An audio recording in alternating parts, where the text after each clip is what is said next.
El diablo. En el desierto bíblico hay una palabra que brilla como vidrio roto. Satanás. Al principio ni siquiera es un nombre, sino un verbo: obstaculizar, oponerse.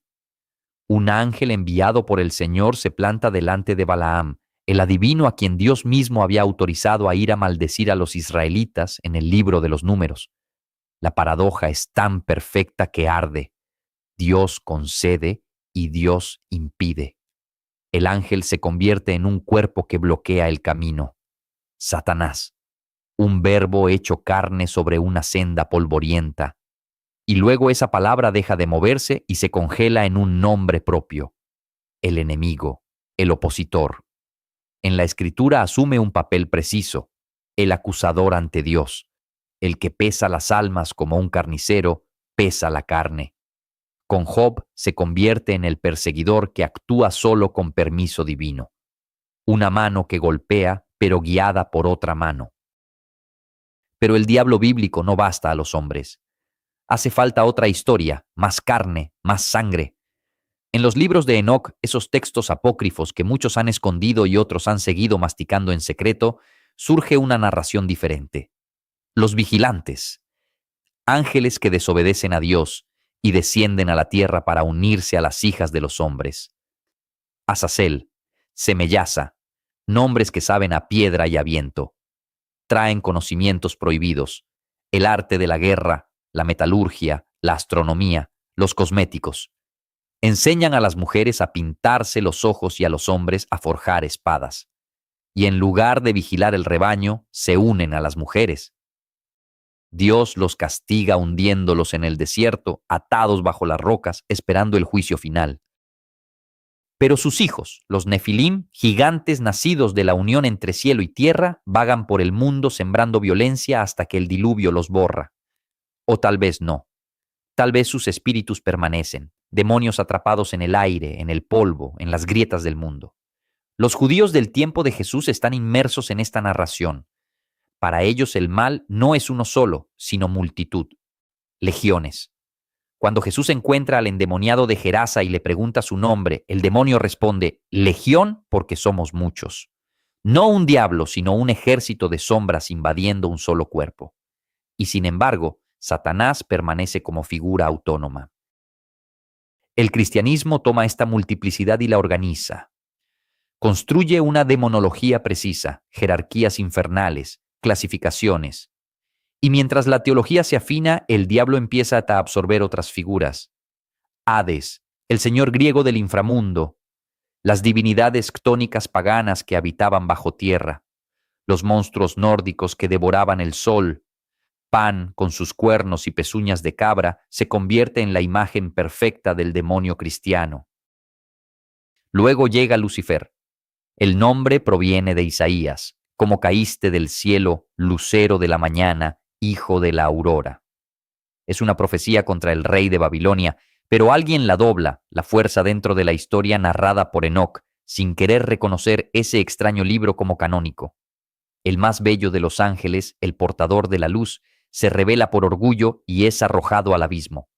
La narración se cierra en círculo, los vigilantes caen por deseo, Lucifer cae por soberbia.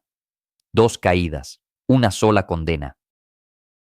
Aquí el diablo se convierte por fin en un personaje, ya no un acusador abstracto, ya no una multitud de demonios sin rostro. Se convierte en alguien. Con Milton en El paraíso perdido, el diablo deja de ser solo el mal y se convierte en el héroe trágico de la modernidad. Mejor reinar en el infierno que servir en el cielo. Una frase que arde de orgullo y dignidad. Satanás se convierte en quien se rebela contra el sistema, quien combate contra los poderes más altos. El primer revolucionario. El primero que dice no a la autoridad. Byron lo retoma y lo hace suyo. Caín. Manfredo. Personajes que llevan la rebelión como una marca de honor. Baudelaire le dedica versos, lo llama príncipe del exilio, lo pinta como el más sabio y el más bello de los ángeles, y es de los primeros en llamarlo divinidad. El arte visual lo transforma, de monstruo deforme medieval pasa a ser figura de belleza decadente, andrógino, maldito. ¿Y hoy? Hoy Vivimos en la era del diablo sin saberlo. El arquetipo satánico impregna la cultura pop, las películas, las series, la música. Ya no es el mal absoluto, sino el antihéroe fascinante, el que rompe las reglas, el que se elige a sí mismo contra el mundo. El individualismo extremo, el rechazo de toda autoridad, la glorificación de la transgresión, todo esto tiene raíces en el arquetipo de Satanás. Pero hay más. El diablo siempre ha sido el portador del conocimiento prohibido, los vigilantes que enseñan secretos, la serpiente que ofrece el fruto del árbol del conocimiento del bien y del mal. El diablo es quien empuja al hombre más allá de los límites impuestos, quien susurra, puedes ser más. Y quizá por eso no logramos librarnos de él, porque el diablo no es solo el mal, es la parte de nosotros que quiere romper el cerco, que no acepta el paraíso si el precio es renunciar a uno mismo. Es la voz que dice, duda, interroga, busca. En el desierto los vigilantes siguen esperando atados. Azazel bajo las rocas afiladas, Semeyaza en las tinieblas. Pero sus nombres siguen circulando en invocaciones, en grimorios, en prácticas esotéricas. Porque el diablo también es esto, lo que se reprime y siempre vuelve, lo que se oculta y reaparece.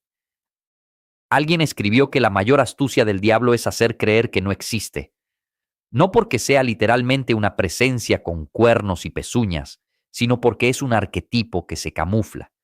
Se viste con las ropas de la libertad, de la autoafirmación, de la voluntad de poder. Y lo seguimos sin darnos cuenta, convencidos de que somos libres mientras reproducimos su caída. Hoy el diablo no necesita tentarnos con pactos de sangre. Basta la promesa de ser nosotros mismos, de no rendir cuentas a nadie, de ser los arquitectos de nuestro propio destino. Haz lo que quieras. No es solo el lema de Aleister Crowley, se ha convertido en el mantra de la sociedad contemporánea. Pero ¿qué sucede cuando todos se convierten en Lucifer? Cuando cada hombre es su propio Dios, su propio centro, su propio infierno. Tal vez descubrimos que el paraíso perdido de Milton ya estaba aquí y lo abandonamos por un desierto hecho de espejos.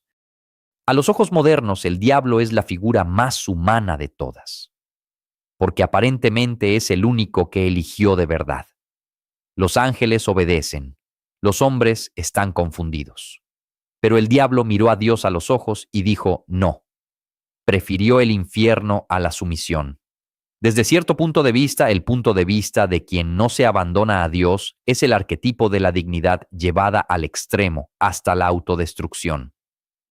Y quizá estamos en la era de Satanás porque estamos en la era de la elección absoluta, donde cada uno está obligado a decidir quién ser sin mapa, sin un cielo que indique el camino.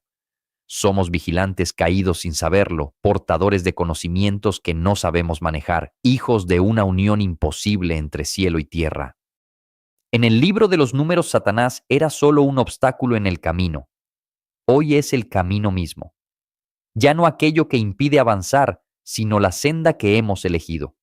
Descender cada vez más abajo, convencidos de que al fondo está la libertad, cuando solo está el desierto donde Azazel espera, atado bajo las piedras. El diablo es la única figura mitológica que ha vencido sin combatir, porque al final hemos tomado nosotros sus rasgos. Orgullosos, rebeldes, solos. Y si Milton tenía razón, si de verdad es mejor reinar en el infierno que servir en el cielo, entonces hemos obtenido exactamente lo que queríamos. Ahora reinamos, cada uno sobre su pequeño infierno personal, cada uno rey de ceniza y sombra. ¿Y el paraíso? El paraíso permanece allí, eterno, vacío, esperando a quien esté dispuesto a servir para poder amar. Muchos, más o menos conscientemente, han elegido, como Lucifer, como los vigilantes, como todo diablo que haya caído. Eligieron a sí mismos. Y esa, quizá, es la verdadera condena. Pero nosotros no. Nosotros somos discípulos de Cristo, discípulos del Hijo de Dios y del Hijo del Hombre, que nos pide renunciar a nosotros mismos. Y precisamente por eso, sobre nosotros el diablo no puede vencer.